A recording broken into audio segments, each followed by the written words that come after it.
Welcome to the Featured Anime Podcast. I'm your host, Jack. And I'm Rick. And today we're talking about ReZero, Starting Life in Another World, The Frozen Bond. This week was my choice, and I more along the chose this one because we had just finished watching the series for last week's episode, and I thought watching this movie in particular, would be a great follow-up to it. It originally came out in November 2019, so it's pretty recent. Came out within the last year. The studio for it was White Fox. It's also by Kadokawa, if I'm not mistaken, for the producer, and TV Tokyo. Its source is a light novel, and the genres are psychological drama, thriller, fantasy, and it ran for about an hour and 15 minutes. Yeah, although I don't really think this was too much of a thriller in comparison to the actual show. Oh, yeah. No, most definitely. In terms of how the show was definitely more of a thriller than this was. I don't know. I mean, like, honestly, it didn't really even feel like a movie to me. It felt more like an extended OVA than anything else, is how I felt with it anyways. And and there's also another movie that actually came out, or another, what they consider a movie, but I would actually consider it another OVA, is it's a Memory Snow, which is basically a side story, you could say, to the series. Yeah. It's weird because watching them back to back, I should rephrase. I tried to. I got a little bit bored. Not much, but my only excuse, my excuse is because I just watched it, rewatching it. It didn't hold the interest it did when I first got stuck through it, you know? Yeah. The opening of that OVA, as best as I can call it, episode 6.5, was that it was weird. At the very beginning, they're like, not bad English. It was understandable. But I don't remember anywhere else in the series Subaru speaking English. Yeah, neither do I. That was the only really real spot that it was.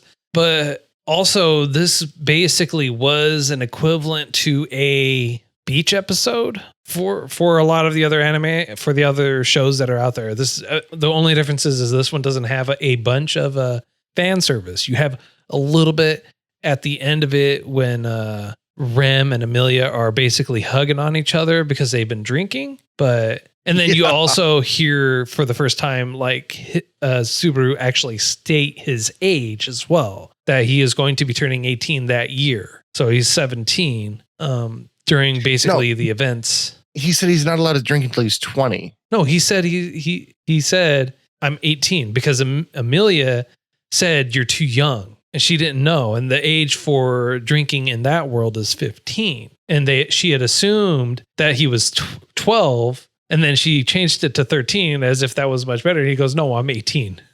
He's like, I'm actually older than you. Thank you, though. No, she's actually older than him. Really? Yeah, she is. He's turning 18 that year. She is 18. Ah, okay. And then she does. It was so weird. Like, I'm not going to say it was cringeworthy, but he brought up adult websites.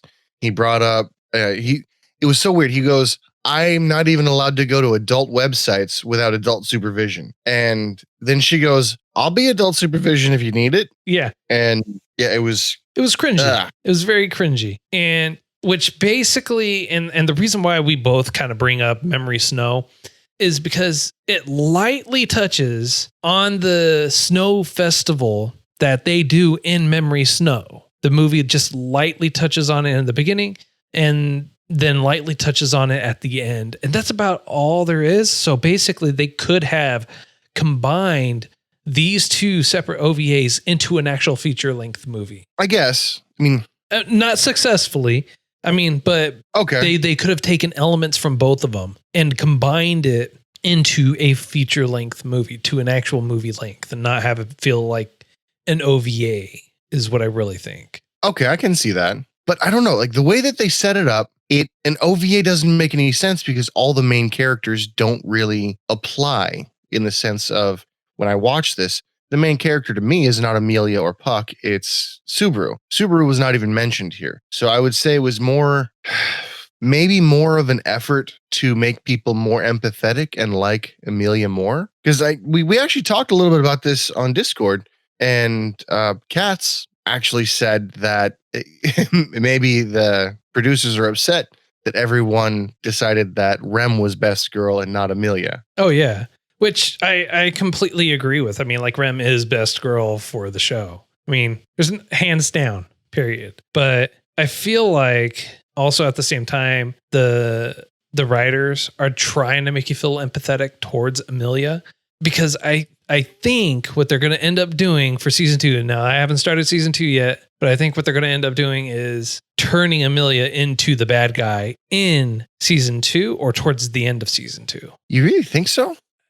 Well, I mean, like the circumstances in which she was brought back is suspicious. And when I say she was brought back, you find out that towards the end that Emilia was actually frozen in ice, and then she was broken out of that ice by Puck. Or at least you could assume that it was by Puck. I would assume that it's by Puck, but I don't know. I don't know. I would say that it was closer to the fact that I don't think she was released or unfrozen. I think she was the cause of it. That is a good possibility. I think that something traumatic happened. She obviously lost her memories. Could have happened more than one time. Puck was made specifically for her, from what he's saying. And he also mentions that he's centuries old. Yeah. So does that mean that he might be a greater spirit that the Witch of Envy created? Like, this is all speculation, but I mean, it's very weird that he said, I was made specifically for you, and I made a pact with somebody I can't tell you about in order to do this thing. And I've broken that pact by eventually in the movie, making myself contracted to you. Yeah. And you do see like fragments and bits and pieces of her memory, of her trying to remember some stuff. And I don't know if the sculptures that were there were actually sculptures, because you do see her or see some people actually get frozen, or if they were just actual elves that got froze. Could they? Because when they talk about, or when they reference to her, so like a bunch of hunters come into the forest and they want to take her, they say, is there anyone else? I mean, like, unless you want to point us to someone else that you want. And then she instantly remembers all the frozen elves, or at least the snow sculptures, and says no.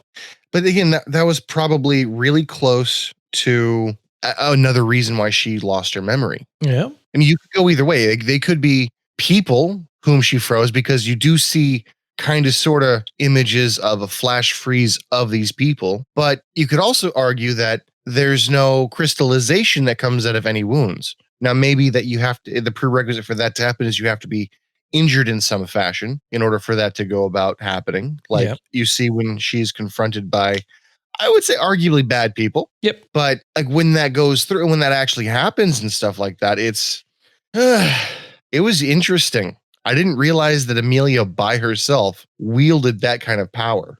And I don't think, she realizes it. And she states she realizes she does have a great power in her. She just doesn't know how to utilize it or how to tap into it. And I think Puck actually contracting himself to her is kind of a way for him, one, to constantly keep watch over her, to stay close to her, but also at the same time to kind of maybe, I don't know, keep that power from being brought forward all the way. So that way she relies on him more. You mean like regulating her power? Yeah, exactly. See, I was really hoping that you saw how weak he got at the very. So the premise of the whole movie is basically, if I could sum it up in a sentence or two, it's essentially Emilia trying to be friends with everybody and Puck trying to protect her from reality. When that doesn't, there's another, like, so Puck is called the Beast of the End. Yeah. Which I can only imagine is a reference to like Ragnarok, like Loki's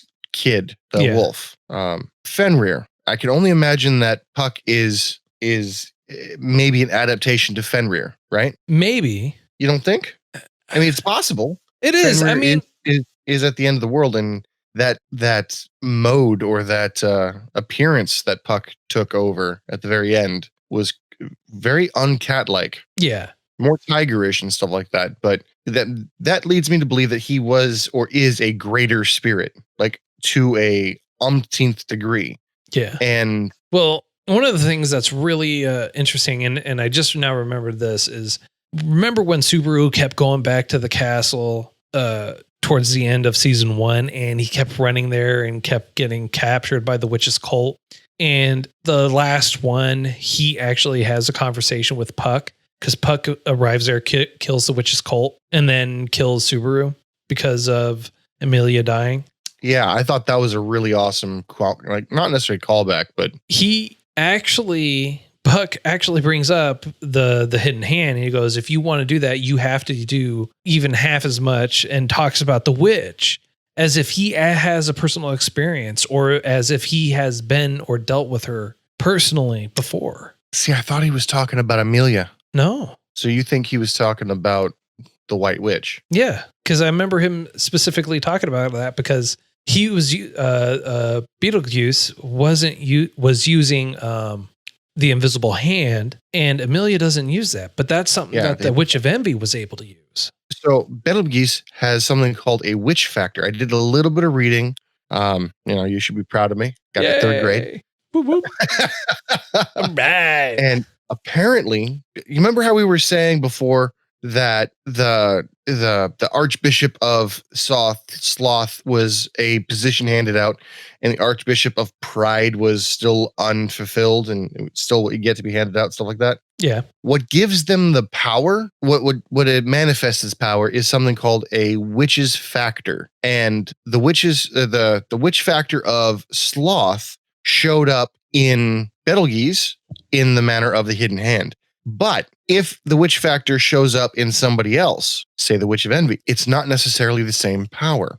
It's expanded on in season 2, but it not completely yet. It makes no sense to me as it stands. If that makes that reference understands. Yeah, and hopefully that is something that they will actually further expand upon, especially in season 2. I mean, they have to. It's got to be a big reveal or something in the future. I'm hoping, right? Because with the limited amount of reading I've done into Betelgeuse as a character, they'd be foolish not to incorporate that somehow, some way. Right. So my question is, right? So we know about Puck, and we have our suspicions about Puck, and we're still not sure about Emilia. What about the moderator? Well, that's what I was going to bring up a little bit before.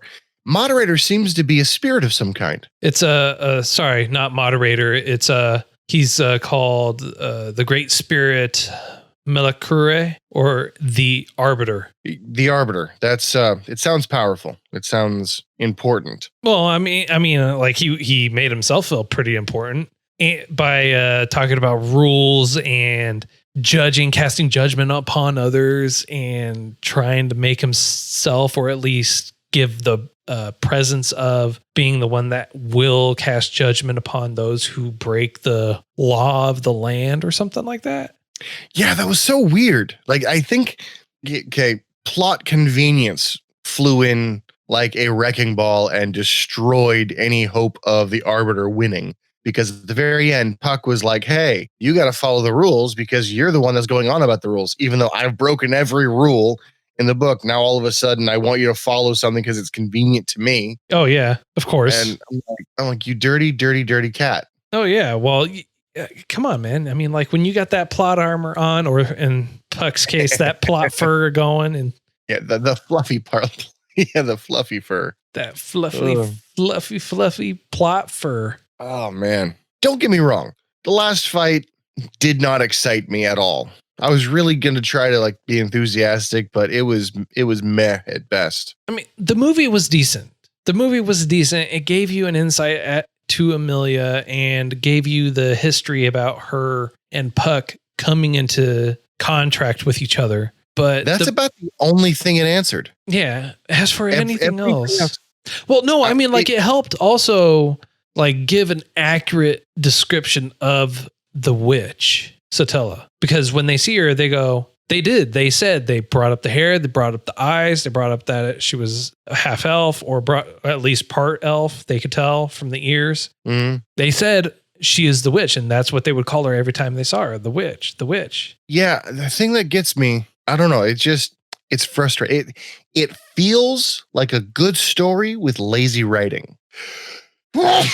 Yeah, I agree with you on that. And I know that there's several other people out there that actually do agree with that as well. That it was lackluster. The story as a whole, the whole premise behind it, it was really lackluster. It made it feel like there was going to be this big monumental event happening, or that there was some deeper meaning or some deeper plot going on, and they just kind of like scratched the surface. Like when you're first introduced to Emilia, it was a pretty tragic thing what happened, and I expected more of that to happen throughout the series. Her having trouble to control her powers, people accidentally getting hurt, or in her having trouble and struggles, and her traveling around, and it doesn't even happen like that. You actually made a really good point. You reminded me of something I was trying to say earlier that I just spaced on.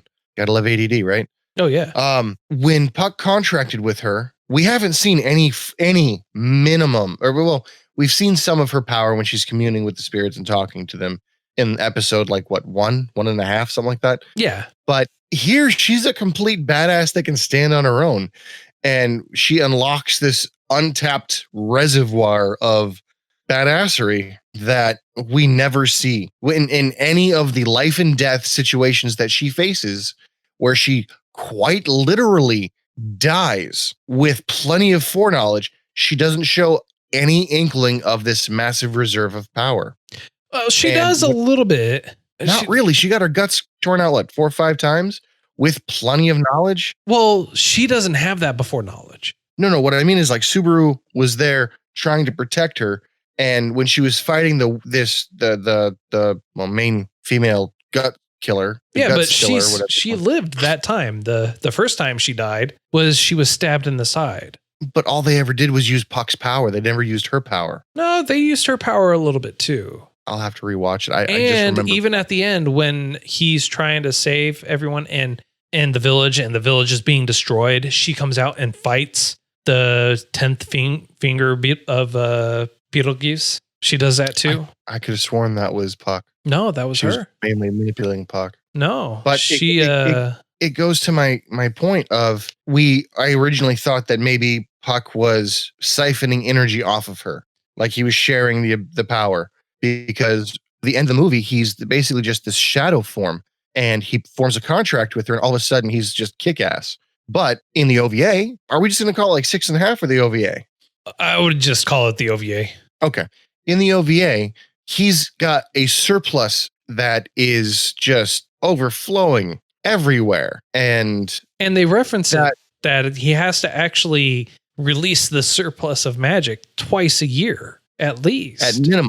Yeah, at minimum. And they reference back when they were both in the forest. Like, I think you should watch these two side by side. That makes way more sense just because of how things go. Yeah. But when he was in the forest, he was able to release it just continuously. But it's weird because in the OVA, they also state that if he released it all, he would freeze the world. Like, which is it? Is he going to keep a forest cold, or is he going to kill everybody? Like, right. And I think him saying that he's going to destroy the world was just his way of trying to poke and have fun, and that he can't release it all at one big burst instead of it being a continuous flow out. That makes sense. Because, Puck likes Subaru, but at the same time, he doesn't like Subaru because Subaru likes Emilia. I would say he doesn't trust him. I don't think it's a like thing. I think it's a trust thing. I think it's both. I think he doesn't like or trust him. I mean, like, I wouldn't honestly trust Subaru either, but I don't know. Think about it. You said that we agreed that they've only been seeing. So Subaru's only been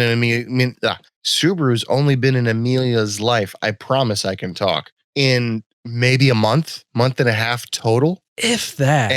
And dude, nobody in that group can be that ignorant and that stupid, especially if Puck has been in contact with the Witch of Envy. Nobody has this spontaneous knowledge constantly. Like, nobody's skeptical of him to a rather striking degree that he all of a sudden has knowledge of things that nobody else does. He's able to make agreements on the behalf of other people with no prior communication.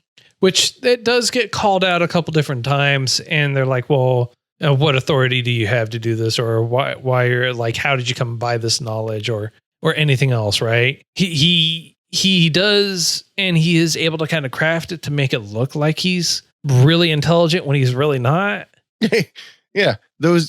sidetracking, there was a movie I watched called The Man from Earth. It's basically the premise of a man who's essentially immortal, who is a history teacher, not because he's smart, but because he lived through it. Yep. So, I mean, this is essentially that whole premise right here. Yeah. And he's like, no, I know this. I know. Well, how do you know this? I just do. Well, can you give us any further proof about anything else? I mean, you could probably live through it, then see I'm right, or you could just, okay, we'll trust you on blind faith, which we shouldn't have, that you are 100% correct. Well, when you get to one of the other people that are in line to be king, you God, what is it? Cecil, right? Crucius. She's able to say Cecil. Yeah, sorry. Crucius, Crush, whatever. Yeah, Crush. She's able to tell whether he's lying or not. Plot armor right there. Look at that. Hey, yeah, you're coming up with some pretty random information. I know you're not lying because you don't have this air coming from you, and which comes from everyone who lies. But I'm going to trust you because I know you're not lying. The wind seems to play a really big part in a lot of the things that goes on in this world. Like, I don't know have you picked up on that? Yeah. Like, it's weird. The spirits don't just talk to Emilia, even though she's able to like summon them and talk to them and be like, hey, how are you? What's up? But like things happen in this world that people are like, oh, I'm just blessed with blah, blah, blah. I'm blessed with blah, blah, blah. No, it's the spirits talking to you. That's what it is. Spirit who run the world? Spirits, apparently. So, well, I mean, if the plot armor fits, why not wear it? Exactly. Convenience to a crazy degree, which really is sad. I don't really have too much more to say about it. I mean, the movie was decent. It was good to a degree. It did answer a couple small questions, but beyond that, there really wasn't much else to be had. It could have been better if they were both mashed into one single movie and some of it taken out, some extra thrown in, a little bit clean up would have been better. But that's my personal opinion. Well, your personal opinion is not wrong, no matter how bad I wish it was. Because I really wanted this to be good. I mean, I had really high expectations. So did I. Granted, Groundhog Day isn't that original, but the way they implemented it, I liked it. Yep. I liked it a lot. Well, with all that being said, sir, on a scale of up to 10, how would you rate this? As a standalone, really low. Well, you know what? I mean, if you want to rate it with Memory Snow. Okay. In conjunction with that and the way that it ties in.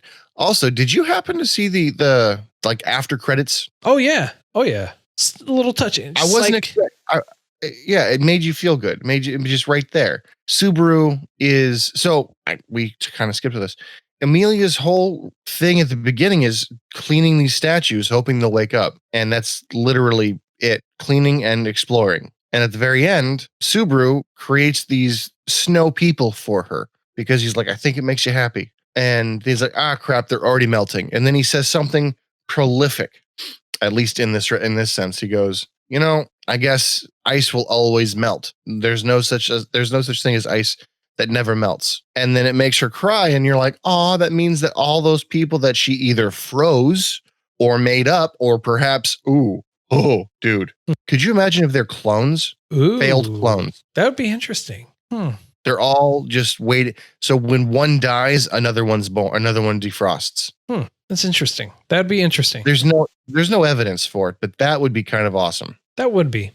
Although how Emilia was frozen is different from them. Which again leads me to believe she's the one that did it in the first place. Exactly. But it just makes me not like her. Like, she was a likable character to me. She wasn't relatable in the least, but she was like a wayward child you wanted to help. And now I'm just like, chick, lady, person with power, help the one who is helpless. Yeah, no kidding. Just he's got the knowledge, you've got the power, work together, you can do it.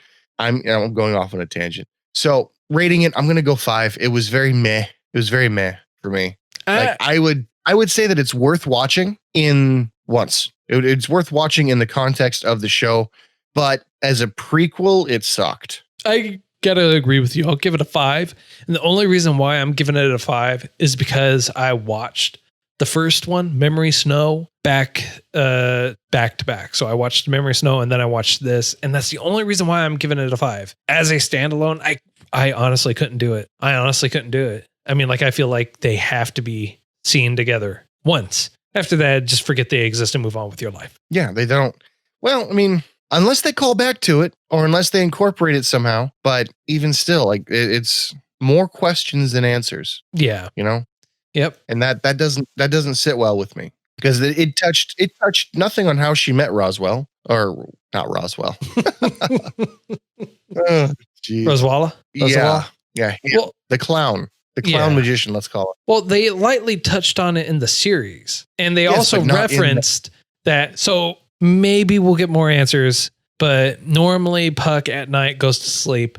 But apparently when Puck is fighting other people that is not that butcher woman, she can fight for days and nights and not get tired and have to go to sleep. Yeah. So maybe because of the contract.